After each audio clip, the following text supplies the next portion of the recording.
Life isn't promised to hand you comfort. Life was never designed to be easy. The moment you took your first breath, you were thrown into a battle, the battle between who you are and who you're supposed to become. And here's the truth. The universe doesn't reward the ones who stop halfway.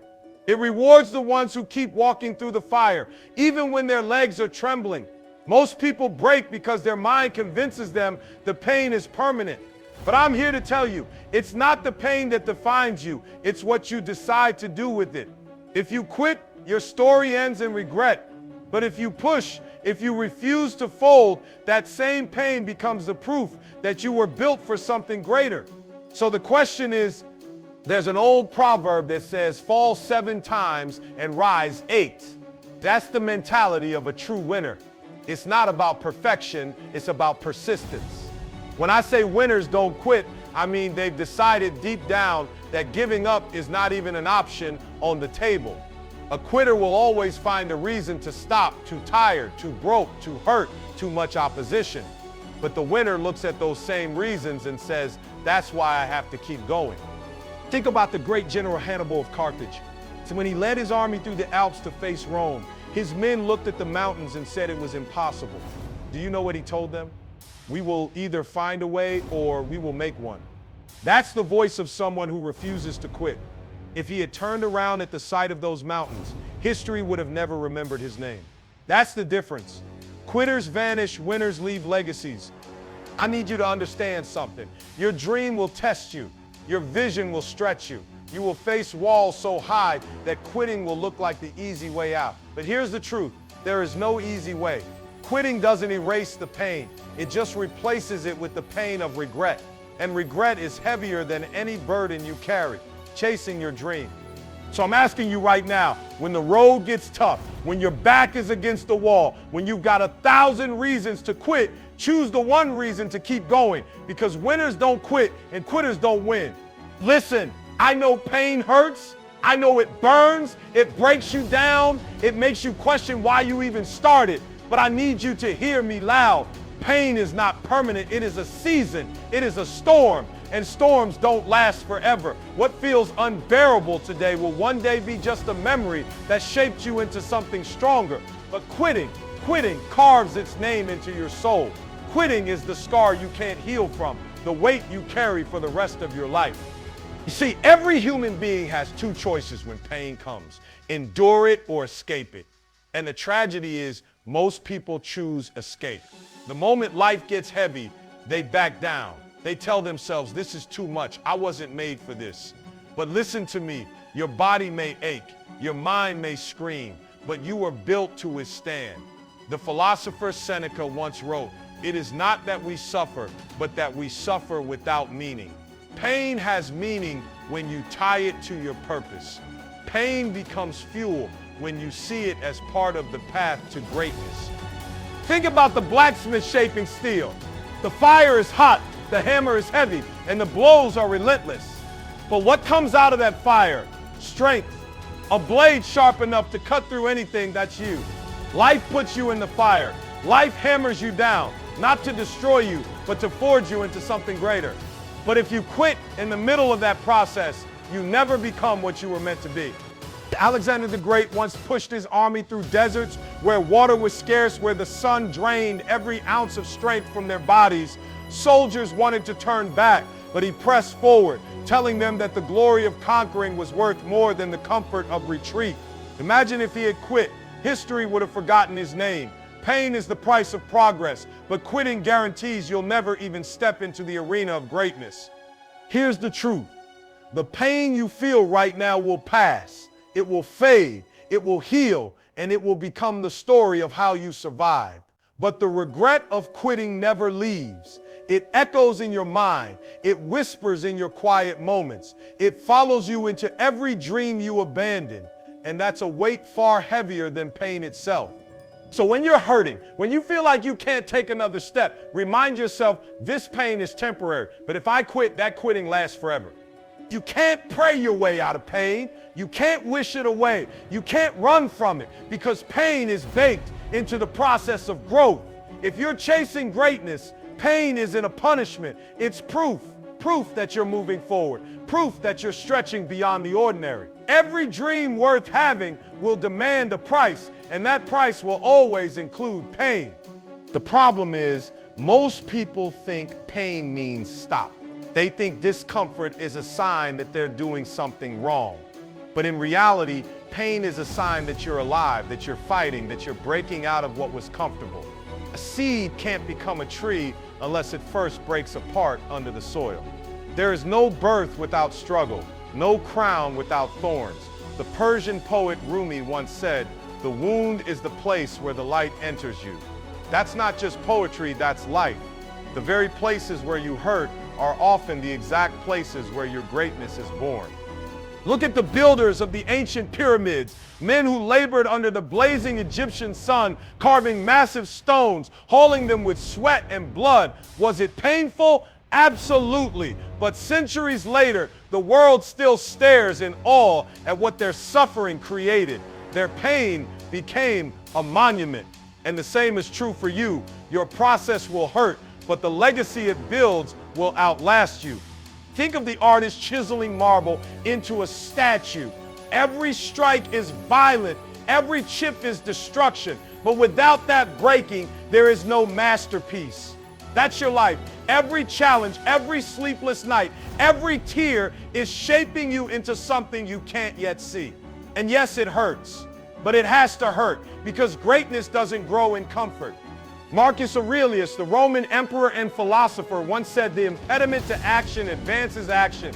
What stands in the way becomes the way." Do you understand what that means? It means the very obstacles causing your pain are not blocking your path, they are your path. Pain is not outside the process. Pain is the process. So stop asking, why me? Stop treating pain like it's an enemy. Instead, embrace it like a teacher. Every ache, every failure, every betrayal is shaping you for the strength you'll need tomorrow. The process doesn't feel good, but it's producing good in you. And when it's all said and done, you'll look back and realize the pain you hated was the very thing that made you unstoppable. I need you to understand something powerful. The battle is not in your body, it's in your mind. Your legs will carry you farther than you believe. Your lungs will push more air than you think. Your heart will pump through exhaustion longer than you expect. But the mind is the first to quit. The mind whispers lies. It magnifies fear. It convinces you that the pain you feel is the end. And if you listen, if you believe it, you'll stop long before your body was ready to stop.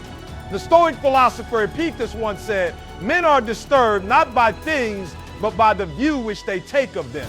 Do you see it? It's not the weight that breaks you, it's your perception of the weight. Your body can endure, but your thoughts decide whether you will. And most people lose because they let their minds surrender first. Think about the Spartan warriors at Thermopylae, standing against an army that outnumbered them 100 to 1. Their bodies were exhausted, their wounds were real, but what kept them standing was not muscle, it was mindset. They believed their stand had meaning. They believed death was better than surrender. And because their minds refused to quit, their bodies followed through until the very end.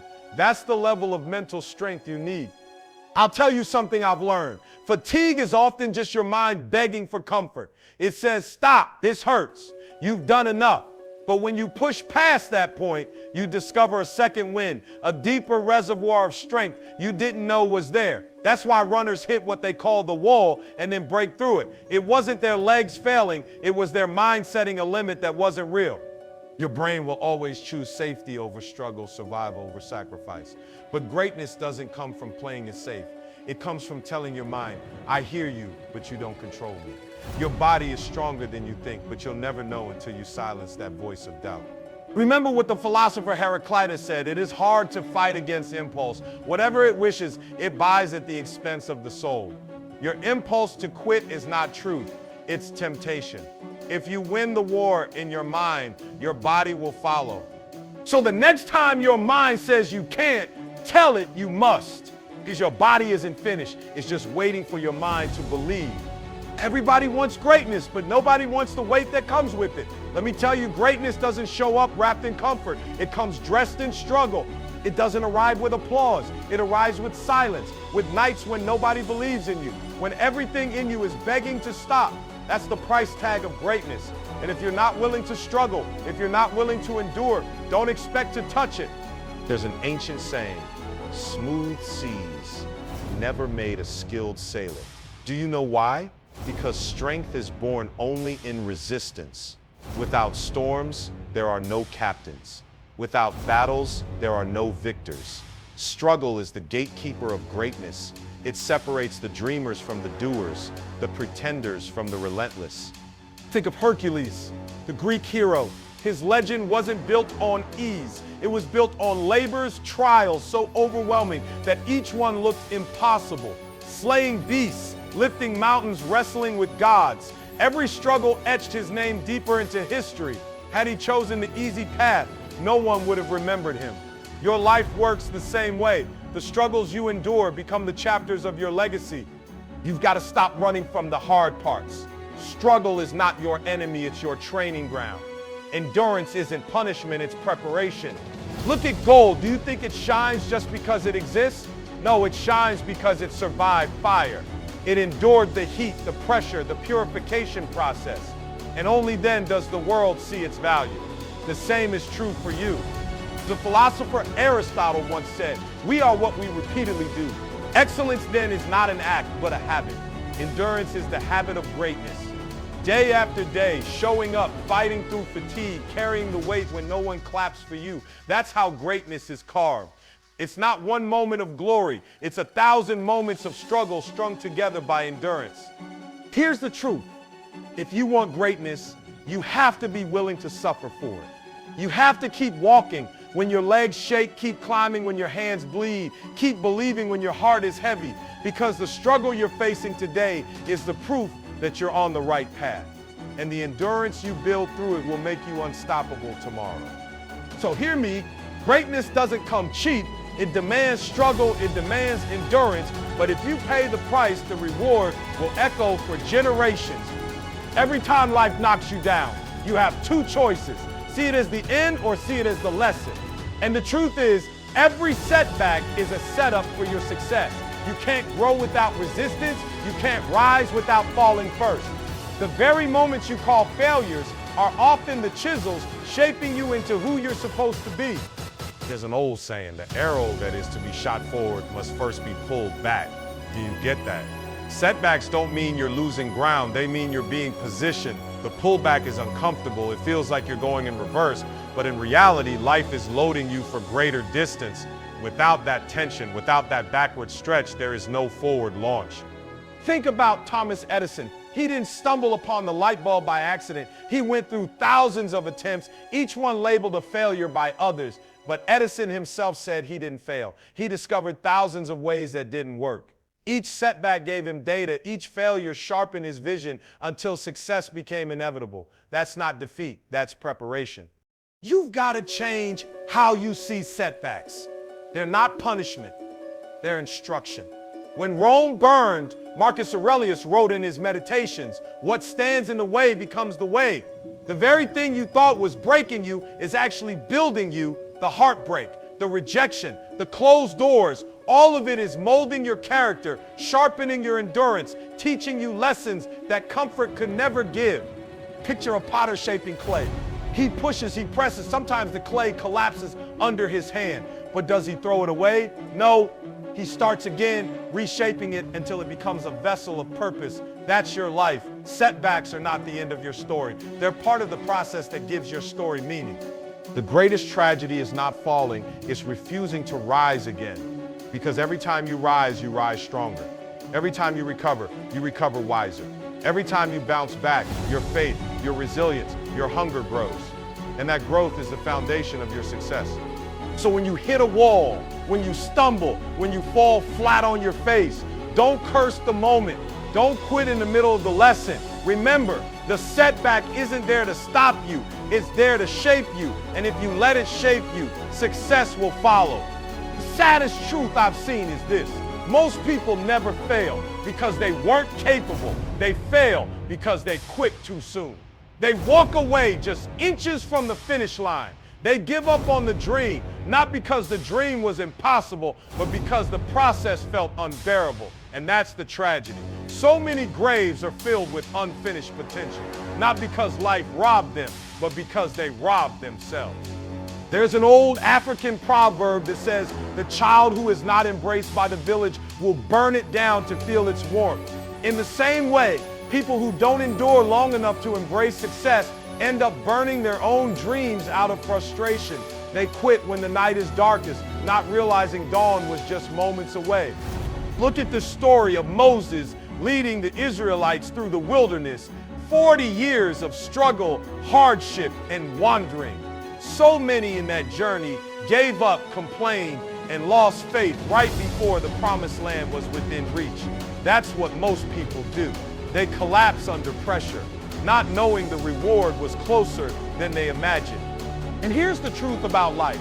Breakthrough rarely comes when it's easy. It comes at the very moment when quitting feels like the only option left. That's why most people never see it. They give up one trial too early, one attempt too short, one step too small. I've always said the pain of waiting is lighter than the pain of quitting, because when you wait, when you endure, when you push through, at least you give yourself a chance to win. But when you quit, you guarantee your loss. You'll never know how close you were. Think about miners searching for gold. History is filled with men who dug for years, only to walk away, leaving behind veins of treasure just a few feet deeper. Meanwhile, the next person picked up the same tools, kept digging, and reaped the reward. That's life. Quitting too soon means someone else will live the dream you abandoned. The ancient philosopher Lao Tzu once said, the journey of 1,000 miles begins with a single step. But let me add this. The tragedy is not failing to take the first step. It's quitting when you've already taken 999. So don't make the mistake most people make. Don't stop just before the breakthrough, because most people quit too soon. But if you keep pushing, you'll be the one who sees the promise on the other side. Every single one of us has excuses. You've got reasons why you can't, reasons why you shouldn't, reasons why it's too hard, too late, too risky. Excuses are always available, and the weak always take them. But the difference between the one who quits and the one who conquers is simple: your why. If your why is strong enough, it will silence every excuse. Excuses speak to your comfort, but your why speaks to your calling. Excuses will always find the easy way out, but your why will force you to find a way through. That's why you can't chase a dream just for money or recognition or applause. Those things aren't strong enough to keep you when the nights get long and the road gets rough. You need a purpose that makes quitting impossible. The great German philosopher Nietzsche once said, he who has a why to live can bear almost any how. Do you hear that? If your reason for fighting is bigger than the pain you feel, you'll endure it. If it's bigger than the obstacles in front of you, you'll overcome them. But if your why is small, the excuses will always win. Think about the mothers in ancient times who carried their children across deserts, through famine and war. Their bodies were weak, the conditions unbearable, yet they endured. Why? Because their why is their child's survival. No excuse will outweigh that. When the purpose is great enough, the excuses don't even matter. Look at the builders of the Great Wall of China, men who worked under brutal conditions, generation after generation, stacking stone upon stone. Do you think they didn't feel pain? Do you think they didn't want to quit? But their why was larger than their suffering, the protection of their people, the legacy of their nation. That purpose crushed every excuse. That's what you need in your own life. Your why has to be so big that excuses sound ridiculous in comparison. If your dream is to change your family's story, then poverty isn't a reason to quit. It's the reason you must keep going. If your vision is to leave a legacy, then failure isn't a reason to stop. It's a step on the path to success. So when your mind offers excuses, answer it with your why. Because when your why is bigger than your excuses, nothing can stop you. People treat failure like it's a curse, like it's proof that they weren't meant to win. But hear me, failure is not the opposite of success. It's the raw material of success. Every time you fall, you're gathering lessons, strength, and clarity. Failure doesn't close the door. It builds the staircase to the door. Without it, There is no foundation strong enough to hold success when it finally arrives. We've been taught to fear failure, hide from it, to see it as shame. But failure is not your enemy. It's your tutor. It teaches you what no book can, what no speech can, what no comfort zone can. The great philosopher Socrates once said, the secret of change is to focus all of your energy, not on fighting the old, but on building it. That's what failure does. It tears down the weak parts of you so you can build strong ones in it. Look at Julius Caesar. Before he crossed the Rubicon and claimed victory, he faced setbacks, betrayals, and defeats. But those failures didn't stop him. They prepared him for the moment he needed courage most. History doesn't remember his stumbles, it remembers his triumph because he used every failure as fuel. Failure is not a dead end, it's a signpost. It says, not this way, try another. Think of it like a blacksmith striking iron. Every blow looks destructive, but in reality, each strike shapes the weapon into its final form. Your failures are the blows of life shaping you into something sharper, stronger, and more effective. Even the ancient story of the phoenix carries this truth. The bird dies in fire, reduced to ashes, yet from that very fire, it rises again, reborn, renewed, unstoppable. That's the role of failure in your life. It burns away illusions, pride, shortcuts, and weakness, and it gives birth to resilience, wisdom, and strength. Here's the real danger, not failing but quitting because you failed. Quitting cements defeat, but failure only refines you. One says it's over, the other says not yet. And if you embrace failure, if you let it teach you instead of break you, success is inevitable. So don't run from failure. Don't curse it. Don't fear it. Embrace it. Learn from it. Rise through it. Because failure isn't the opposite of success. It's the very path that leads you there. Every day of your life, you are going to feel pain. That's not optional. But what is optional is the kind of pain you choose. You will either carry the pain of discipline or you will carry the pain of regret. And let me tell you, discipline hurts for a moment, but regret hurts for a lifetime. Discipline is waking up early when the bed feels warm. Discipline is saying no to distraction when everyone else is indulging. Discipline is studying when you'd rather sleep, grinding when you'd rather relax. It cuts into your comfort, it demands sacrifice, and it feels heavy, but that pain is temporary. It passes, and in return, it rewards you with growth. Regret, though. Regret is cruel. Regret is the whisper that follows you in silence. Regret is looking back at opportunities you abandoned, knowing you can never recover them. The ancient poet Hesiod warned, do not put off your work until tomorrow and the day after, for a sluggish worker does not fill his barn.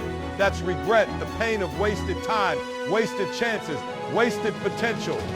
Look at the soldiers of Sparta. Their discipline was relentless, training from childhood, sacrificing comfort, enduring hardship. But that discipline prepared them to stand against overwhelming odds. At Thermopylae, their courage echoing through history. Imagine if they had chosen laziness over discipline. Their story would have ended in obscurity. Instead, their pain became honor. Their sacrifice became immortality. Now picture a man at the end of his life. He's not haunted by the workouts he pushed through or the nights he stayed up working on his vision. No, he's haunted by the dreams he never chased, the risks he never took, the voice inside him he silenced. That's the weight of regret. And unlike discipline, regret never leaves. Discipline is costly, but it pays you back. Regret is free in the moment, but it charges you everything later. Discipline builds the life you want. Regret reminds you of the life you could have had. One pain is chosen, the other is imposed. One is heavy, now the other is unbearable forever. So the choice is simple. Embrace the pain that pushes you forward or suffer the pain that holds you back. Because discipline hurts today, but regret hurts every day after. And when it's all said and done, I promise you this, you'll never regret being disciplined, but you'll always regret giving in to regret. Life is not fair. Some are born with wealth, others with connection. Some with talent so natural it looks like destiny itself chose them. But here's the truth. None of that matters if you're willing to give more effort than anyone else. Effort is the great equalizer. It levels the playing field. It allows the person with nothing to surpass the one with everything. You might not have been given the same opportunities as the person next to you, but you can't outwork them.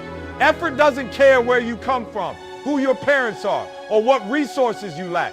Effort is the currency that everyone can afford, but only the hungry are willing to spend. Aristotle once said, "We are what we repeatedly do." Excellence then is not an act, but a habit. That's effort. Not a one-time burst of energy, not a lucky break, but the daily decision to push further than your comfort allows. Think about the farmer who tills his soil. He doesn't control the rain, he can't command the seasons, but he can control how hard he works that ground. And because of that relentless effort, the harvest comes. The same applies to you. Talent may give you a head start, but effort will decide if you finish the race. Look at history. The great sculptor Michelangelo spent years chiseling stone, laboring tirelessly to bring David to life. Many saw only the masterpiece, but they didn't see the callous hands, the endless days of carving, the refusal to quit when the stone resisted him. His genius wasn't just talent, it was effort sharpened over time. And don't forget this effort compounds. What you put in today may not show tomorrow, but give it time and it builds. Just like drops of water hollow out a stone, consistent effort carves out greatness. Effort is slow, but it is unstoppable. The tragedy is most people underestimate it. They rely on talent, on shortcuts, on luck. But talent without effort is wasted. Luck without effort is fleeting. Only effort guarantees results. You might not control when success shows up, but if you keep putting in the work, you guarantee that when opportunity comes, you'll be ready. So stop measuring yourself against what others had. Stop saying you don't have the resources, the support, or the talent. What you do have is effort, and that is enough to change everything, because effort is the one thing nobody can take from you. And in the end, effort is the difference between being forgotten and being remembered. Everything in your life begins in the mind. Before you lift a weight, before you run a mile, before you build a business, you first imagine it. The battlefield isn't out there. It's right here in your thoughts. If you believe you can, you'll find the strength to try. If you believe you can't, you've already surrendered before the fight even begins. That is the power of mindset. Marcus Aurelius, the great Stoic emperor, once wrote, "The happiness of your life depends upon the quality of your thoughts." He was right. Your thoughts shape your actions, and your actions shape your destiny. A negative mind produces a negative life. A determined mind creates a determined life. It all begins with what you allow yourself to believe. Look at the builders of the pyramids. They didn't have modern machines, but they had vision.